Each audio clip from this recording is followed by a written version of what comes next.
Hey everybody, Mike B here with another latest acquisition video.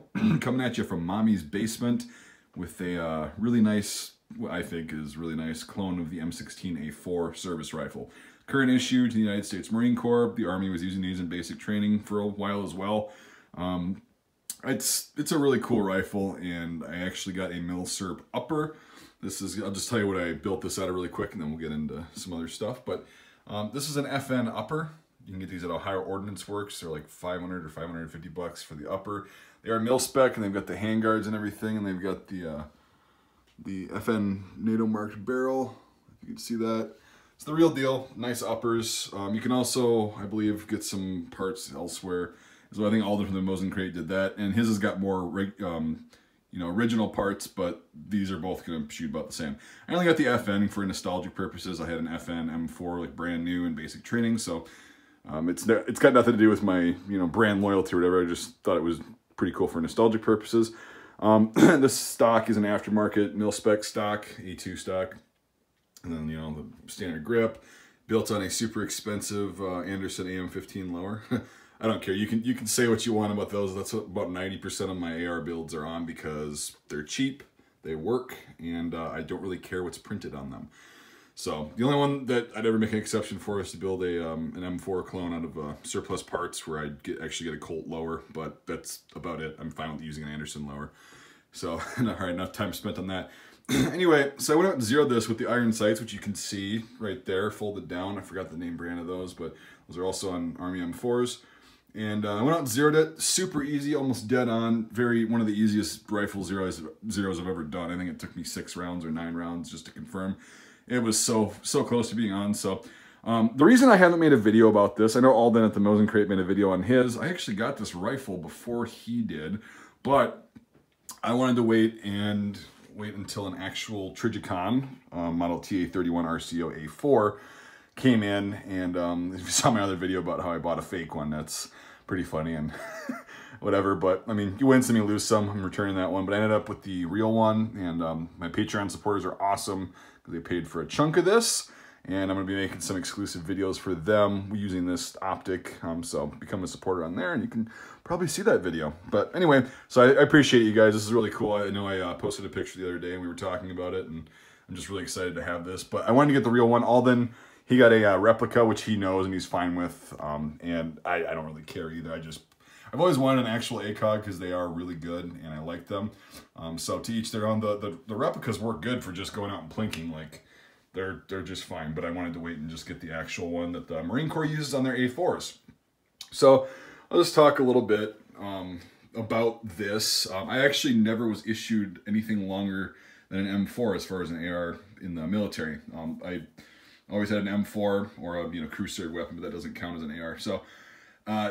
It was weird because when I was going through basic training in 2008, my buddies were also down at Fort Benning in different units, different training battalions, and they had A4s, and I saw units with A4s and A2s actually, but we got brand new FN M4s, so I actually never got to experience this. Now, having experienced both of them now, my Patreon supporters and my Discord server were asking me if I preferred the M4 or the A4, and I honestly prefer the A4. Now, I get that the M4 has its purposes, and I really love that weapon too. There's nothing wrong with it at all.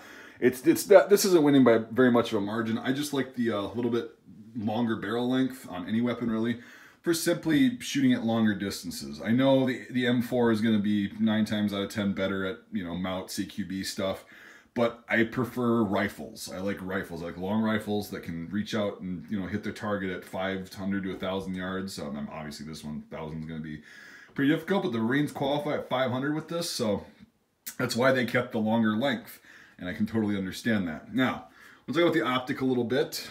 It's one of the weirdest things is I was issued an ACOG right before I got out in 2012, so I don't really have a lot of trigger time with one of these, but I did notice that we had the same backup iron sights, and I was like, well, why does it block that? I don't like that it blocks the backup iron sights. So I was thinking, well, the backup iron sights are called backup iron sights for a reason. It's for if your electronic optic goes out, you can flip those up and still have sights. Well, the ACOG is not electronic. It's got tritium and it's got a fiber optic, which I'll talk about that in another video why I do that. But Anyway, it's got a fiber optic that doesn't require batteries, so it's never going to run out. So you don't really need your backup iron sights. And if you want to use irons, you just simply take out the ACOG and use your irons for target shooting. But yeah, that's why it covers that, and I really don't have an issue with that. I did take the kill flash off because they just kind of annoy me, and I really don't have a purpose for it.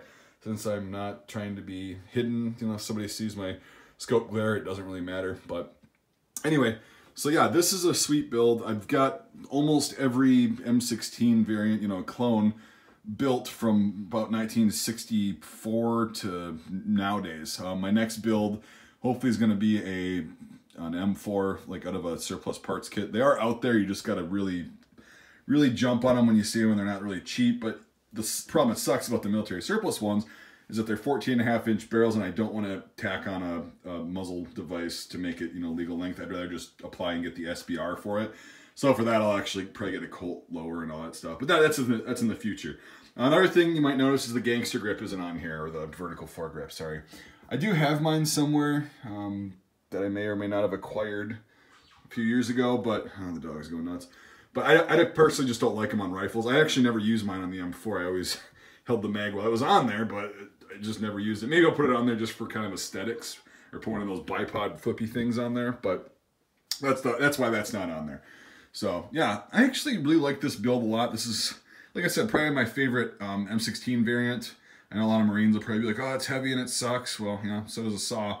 Doesn't mean it's not cool and not decent. But anyway, so I'm getting off on a freaking tangent. I'm going to be making a lot of videos on this rifle because this is pretty cool, and I actually have more money into the optic than I do the rifle, which is pretty funny. But again, thanks for the Patreon support. It's kind of offsetting that cost. This is going to be a really sweet kind of couple videos making this. So yeah, just give you a little bit of gun porn. And yeah, again, I got these from the upper from Ohio Ordnance Works. These are surplus contract ones, so they're the real deal. And then you can just get civilian stuff, and it's going to be just good. But yeah, like I said, I went out and shot this, you know, initially when I first got it about a month ago, and it zeroed so well and so perfect and so easily. Really excited to get this ACOG zeroed and take this thing out to 500 yards. So that's all I've got on this video. I appreciate you watching. Let me know what you think. Just kind of, you know, wanted to let you know what when it gets warmer out, what we've got to make some cool videos on. And again, becoming a Patreon supporter really helps me be able to afford this stuff. I did use some Patreon money also for the upper. It's not as big of a chunk as the ACOG. So this is a lot of this is actually Patreon funded, which really helps out. So $1 a month, 12 bucks a year, or if you want to do the $5 a month or more level, get in the Discord server and you can talk to me, and I'm usually on there typing, and try to do interactive stuff, voice chats, and get ideas for videos and stuff like that. So anyway, thanks for watching, everybody. Consider checking that out in the description, and let me know what you think. If you like this, if you don't like it, I really don't care if you don't like it because I love it. Anyway, I appreciate you watching, and we'll see you on the next video.